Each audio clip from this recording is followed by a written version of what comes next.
इसके बाद वो कोकून बर्ड पर अटैक करने के लिए वहाँ आगे बढ़ता है, लेकिन तभी शी हाओ बीच में आकर उसे रोक लेता है। लेकिन शी हाओ के वहाँ से आ जाने की वजह से वो होली स्टोन टूटने लगता है, जिसके बाद वो फॉर्मेशन एक बार फिर से अनस्टेबल होने लगता है। ये देखने के बाद शी हाओ सोचता है कि अगर उसने उस गोल्डन रॉक वाले बंदे को नहीं मारा तो वो हर बार इस काम में टांग अड़ाएगा। इसीलिए शी हाओ एक ही बार में उस बंदे को मार देता है। इसके बाद वो कोकून बर्ड वहाँ खड़े बाकी सभी से उस फॉर्मेशन को स्टेबल करने में मदद मांगता है, जिसके बाद रूबी, उसके दादाजी और नाइन हेड भी उनकी मदद करने लग जाते हैं। साथ ही शी हाओ भी इस काम में उनकी मदद करने में लग जाता है। इसके बाद वो कोकून देखता है कि होली स्टोन टूट चुका है, जिसको देखकर वो सभी से कहता है कि अब नहीं लगता कि हम बच पाएंगे। जिसके बाद रूबी शी हाओ को वहाँ से जाने के लिए बोल देती है, लेकिन शी हाओ रूबी की बात नहीं सुनता। इसके बाद वो बर्ड शी हाओ से कहता है कि हम तुम्हारे फिनिक्स बोन वाले ट्रेजर से इस स्टोन को ठीक कर सकते हैं जो तुम्हें मेडिकल कैपिटल में मिला था। लेकिन शी हाओ के बालों वाला ट्रेजर शी हाओ को वो ट्रेजर देने से मना करने लगता है, क्योंकि बाद में वो ट्रेजर शी हाओ के काम आ सकता था। लेकिन तभी शी हाओ को गॉड लियो की बात याद आती है, जिसमें गॉड लियो ने उससे कहा था कि ये फॉर्मेशन ही लोगों को बचाने की आखिरी उम्मीद होगी। इसलिए शी हाओ इस बात को याद करते हुए अपना बोन ट्रेजर दे देता है, जिसकी मदद से वो कोकून बर्ड उस होली स्टोन को ठीक कर देता है। जिसके बाद वो सब लोग मिलकर उस फॉर्मेशन को रिपेयर और स्टेबल करने में कामयाब हो जाते हैं।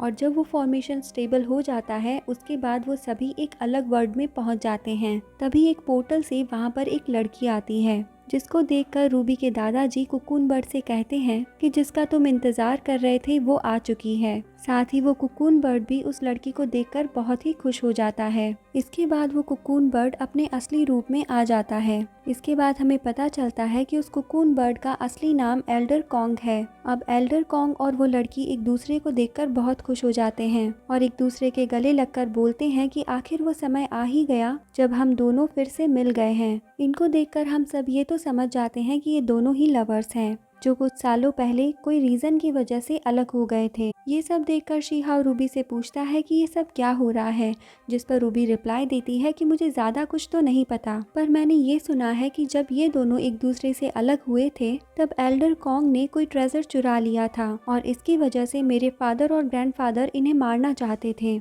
लेकिन एंड में एल्डर कॉन्ग का कल्टीवेशन खराब हो गया था और वो यहाँ से भाग गए थे। तभी वहाँ पर गोल्डन रॉक क्लैंग का बंदा आ जाता है, जो अभी भी जिंदा था, और वो ये भी बताता है कि एल्डर कॉन्ग ने उस वक्त हमारी क्लैंग की होने वाली बहू को लेकर भागने की कोशिश की थी। ये सब सुनकर एल्डर कॉन्ग कहते हैं कि हम दोनों ही एक दूसरे को बहुत चाहते हैं, इसीलिए हम दोनों को आपकी बातों की कोई परवाह नहीं है। तभी शी हाओ एल्डर की लवर के कान में वैसे ही इयररिंग देखता है जैसी रूबी के कान में थी, जिसकी वजह से शी हाओ और भी ज्यादा कंफ्यूज्ड हो जाता है। इसके बाद एल्डर कॉन्ग की लवर सबको सब कुछ सही से बताती है कि वो भी रूबी के क्लैंग से ही है और कुछ सालों पहले उनका कल्टीवेशन भी खराब हो गया था, जिसको ठीक करने में एल्डर कॉन्ग ने उसकी मदद की थी। जिसके बाद उन्हें एल्डर कॉन्ग से प्यार हो गया था और मैंने अपनी प्यार की निशानी के तौर पर अपना एक इयररिंग एल्डर कॉन्ग को दे दिया था। लेकिन कुछ समय बाद मेरे क्लैंग के लोगों ने मुझसे पूछे बिना ही मेरी शादी गोल्डन क्लैंग के एक बंदे से तय कर दी थी,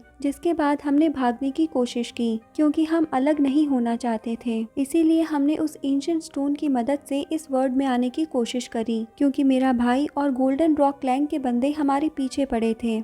लेकिन हम उस वक्त एंशिएंट स्टोन की मदद से इस वर्ल्ड में नहीं आ पाए और मेरे भाई ने एल्डर कॉन्ग पर अटैक करके उन्हें खाई में गिरा दिया था, जिसके बाद मैंने अपने आप को इस वर्ल्ड में कैद कर लिया क्योंकि मैं उस गोल्डन क्लैंग के बंदे से शादी नहीं करना चाहती थी। अब वो लवर एल्डर कॉन्ग को फिर से अपना इयररिंग देती है, क्योंकि एल्डर कॉन्ग और उनके भाई की लड़ाई के दौरान उसकी वो इयररिंग वहाँ से नीचे गिर गई थी। इसके बाद एल्डर कॉन्ग अपनी लवर से कहते हैं कि तुमसे अलग होने के बाद मेरी लाइफ कुछ खास अच्छी नहीं रही, जहाँ खाई में गिरने के बाद मेरा कल्टीवेशन खराब हो चुका था। इसीलिए मैंने कोकून बर्ड का रूप लेकर सबसे पहले अपना कल्टीवेशन ठीक किया और बाद में इस वर्ल्ड में आने के लिए एंशिएंट मैप ढूंढने लगा और आज हम दोनों के हार्ड वर्क की वजह से हम दोनों मिल गए। तभी वो गोल्डन रॉक क्लैंग का बंदा बोलता है कि पुरानी बातों को भूल जाओ, मुझे तो बस ये बता दो कि रूबी तो मेरे भाई की ही दुल्हन बनेगी ना। जिस पर वो लवर उससे पूछती है कि क्या तुम्हारे भाई के पास रूबी की इयररिंग है, क्योंकि मैंने तो इयररिंग वाले बंदे से ही शादी करी है। जिसके बाद शी हाओ रूबी की इयररिंग दिखाता है,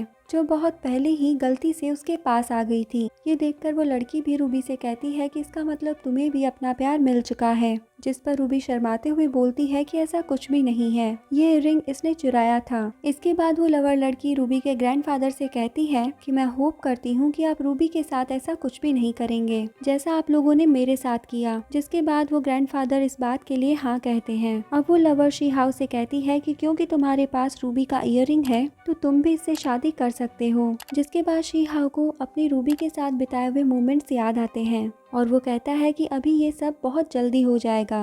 अब एल्डर कॉन्ग, उसकी लवर और ग्रैंडफादर रियल वर्ल्ड में वापस जाने लगते हैं और जाते जाते एल्डर कॉन्ग शी हाउ को थैंक यू बोलते हैं, क्योंकि अगर शी हाउ उनकी मदद नहीं करता तो वो कभी भी अपनी लवर से नहीं मिल पाते। इसके बाद शी हाउ उनसे कहता है कि आप अपना कल्टीवेशन ठीक करने के लिए फिर से कुकुन बर्ड में मत बदल जाना, क्योंकि इसके बाद आपकी जोड़ी अच्छी नहीं लगेगी। ये सुनने के बाद एल्डर कॉन्ग हंसते हुए अपनी लवर के साथ रियल वर्ल्ड में चले जाते हैं। इसके बाद रूबी शी हाउ से पूछती है कि तुम वापस रियल वर्ल्ड में क्यों नहीं गए। जिसके बाद शी हाउ से बताता है कि मैं यहाँ से निकलने के बाद अपने पेरेंट्स को ढूंढने के लिए जाऊंगा, इसीलिए मैं तुम्हारे पहले जाने का वेट कर रहा था, क्योंकि कहीं लोगों को हम दोनों के एक साथ बाहर निकलने पर ये ना लगने लगे कि तुम ही मेरी फ्यूचर वाइफ हो। ये सुनने के बाद रूबी बोलती है कि मैं भी तुम्हारे साथ चलना चाहती हूँ तुम्हारे पेरेंट्स को ढूंढने के लिए। ये सुनने के बाद शी हाउ उसे छेड़ते हुए बोलता है कि लगता है कि तुम अपने सास ससुर से मिलने के लिए बहुत ही बेताब हो। ये सुनने के बाद रूबी शर्माते हुए बोलती है कि ऐसा कुछ भी नहीं है। इसके बाद रूबी रियल वर्ल्ड में जाने लगती है, लेकिन जाने से पहले वो शी हाउ को थैंक यू बोलती है, क्योंकि उसी की वजह से ये दूसरा वर्ल्ड ओपन हो पाया और इसकी वजह से रूबी के क्लैन के लोग उस डिजास्टर से बच जाएंगे। अब रूबी की बात को सुनकर शी हाउ बोलता है कि तुम तो ऐसे बात कर रही हो कि जैसे हम बाद में कभी मिलने ही ना वाले हो। जिसके बाद रूबी कहती है कि मैं तुम्हें एक और बात कहना चाहती हूँ, तुम हमेशा वो इयररिंग अपने पास ही रखना। ये सुनकर शी हाउ सब कुछ समझ जाता है, लेकिन फिर भी शी हाउ जानबूझकर रूबी से कहता है कि फिर से बोलो, मुझे कुछ भी सुनाई नहीं दिया। लेकिन अब रूबी बिना कुछ बोले ही शर्माते हुए वहाँ से चली जाती है। इसके बाद शी हाउ उस गोल्डन रॉक क्लैंग के बंदे से कहता है कि तुम भी अपने क्लैंग को इस वर्ल्ड में लाकर बचा सकते हो। ये सुनने के बाद वो बंदा शी हाउ को इसके लिए थैंक यू बोलता है और फिर वो वहाँ से अपने क्लैंग को ये खबर देने के लिए चला जाता है और जाने से पहले वो शी हाउ के लिए अपने क्लैंग का एंशिएंट नेटिव फेदर छोड़ जाता है। इसके बाद शी हाउ नाइन हेड से कहता है कि अब मैं अपने पेरेंट्स को ढूंढने वाला हूँ, चाहे फिर इसके लिए मुझे 5 साल लगे या 100 साल। जिस पर नाइन हेड कहता है कि मैं भी आपके साथ चलूंगा। तो शी हाउ उससे कहता है कि इससे अच्छा तो तुम्हें अपने लोगों के पास जाकर उन्हें आने वाले डिजास्टर के बारे में बताना चाहिए। ये सुनने के बाद नाइन हेड बोलता है कि मेरे लोग इतने भी ज्यादा कमजोर नहीं है। इसके बाद शी हाउ उसे वहाँ से भेजने के लिए कहता है कि मुझे थोड़ी सी भूख लगी है, तो क्यों ना तुम मुझे अपना एक और सर खाने के लिए दे दो। ये सुनने के बाद नाइन हेड अपने क्लैंग के लोगों के पास चला जाता है, जिसे जाते हुए देखकर शी हाउ कहता है कि मैं उम्मीद करता हूँ कि हम डिजास्टर के बाद वापस मिल पाएंगे। इसके बाद शी हाउ भी रियल वर्ल्ड में आ जाता है और अपने पेरेंट्स को ढूंढने के लिए वेस्टर्न रीजन की तरफ बढ़ने लगता है। जहाँ जाते हुए शी हाउ के बालों वाला ट्रेजर उससे पूछता है कि रूबी के ग्रैंडफादर यानी उस बूढ़े आदमी के बारे में तुम क्या सोचते हो। जिस पर शी हाउ बोलता है कि तुम उन्हें बूढ़ा तो मत बोलो, क्योंकि थोड़े दिनों बाद वो मेरे भी ग्रैंडफादर बन जाएंगे। जिसको सुनकर वो ट्रेजर शी हाउ से कहता है कि लगता है कि तुमने भी रूबी से शादी करना तय कर ही लिया है। तभी उस जगह से एक पर्पल कलर का हैंड बाहर आता है और बहुत सारी रेज उसमें से बाहर निकलने लगती है, जो वहाँ रह रहे लोगों के अंदर जाकर उन्हें कंट्रोल में कर लेती है। ये देखकर सभी लोग डर के मारे इधर उधर भागने लगते हैं। जिस पर वो ट्रेजर शी हाउ को बताता है कि ये हैंड एक इल्यूजन क्रिएट करके सभी लोगों को अपने वश में कर रहा है। साथ ही ये चीज कई सालों से कैद थी, लेकिन आज स्पेस में क्रैक आने की वजह से ये बाहर आ चुकी है। ये सुनने के बाद शी हाउ को अपने पेरेंट्स की चिंता होने लगती है कि वो लोग ठीक तो होंगे ना। जिसके बाद शी हाउ तेजी से आगे बढ़ने लगता है और तभी शी हाउ को अपने बालों वाले ट्रेजर जैसा ही एक और ट्रेजर नजर आता है। तो शी हाउ ये बात अपने ट्रेजर से पूछता है, जिस पर वो शी हाउ को बताता है कि बेवकूफ मत बनो, ये वो नहीं है जो तुम देख रहे हो। उसी वक्त आसमान से रीइंकार्नेशन डिस्क बाहर आती है और इल्यूजन में फंसे लोगों को एक बैरियर में बंद कर देती है। जिसकी वजह से वो लोग ठीक हो जाते हैं। तभी आसमान से एक बेल भी बाहर आती है, जिसकी आवाज से सभी लोग उसकी तरफ खींचे चले जा रहे थे, लेकिन शी हाउ पर इसका कोई असर नहीं हो रहा था। लेकिन उस बेल की आवाज से उसके बालों वाले ट्रेजर को प्रॉब्लम हो रही थी, इसीलिए अब वो शी हाउ के ब्रॉन्ज बॉक्स में चला जाता है। ये देखकर शी हाउ समझ जाता है कि यही वो डिजास्टर है जिसकी सब लोग बात कर रहे थे। उसी वक्त आसमान में एक पोर्टल ओपन होता है, जिससे लोग दूर भागने लगते हैं, क्योंकि उसका ऑरा बहुत ही ज्यादा पावरफुल था। तभी उस पोर्टल से डिवाइन रूट चेन बाहर आती है और सभी लोगों को मारने लगती है। ये देखकर कुछ लोग तो शील्ड बना लेती हैं और बाकी के लोग इधर उधर भागने लगते हैं। तभी वहाँ पर एक ड्रैगन बीस्ट आ जाता है, जिसके पीछे भी चेन्स लगी हुई थी, इसीलिए वो ड्रैगन बीस्ट उस पोर्टल की तरफ बढ़ने लगता है ताकि वो उसे खत्म कर सके। लेकिन वो चेन्स ड्रैगन बीस्ट को पकड़ लेती है। ये देखने के बाद ड्रैगन बीस्ट को बचाने के लिए कुछ लोग पोर्टल पर अटैक कर देते हैं। साथ ही वो ड्रैगन बीस्ट भी उस पोर्टल पर एनर्जी बॉल से अटैक करता है, लेकिन इन सब से उस पोर्टल को कुछ भी नहीं होता। इसके बजाय वो और भी ज़्यादा ताकतवर हो जाता है।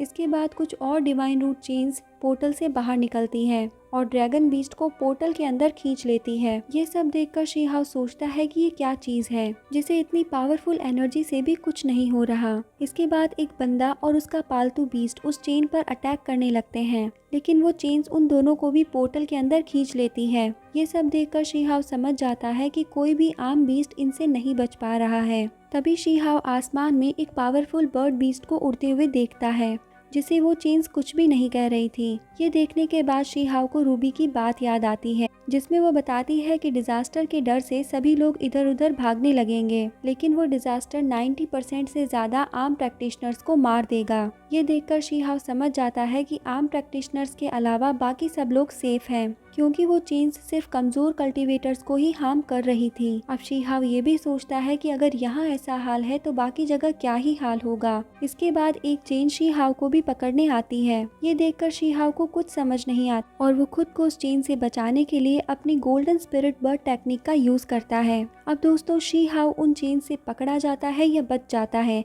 ये हमें पता चलेगा कल की वीडियो में। तो मिलते हैं कल नेक्स्ट वीडियो के साथ, तब तक के लिए बाय बाय।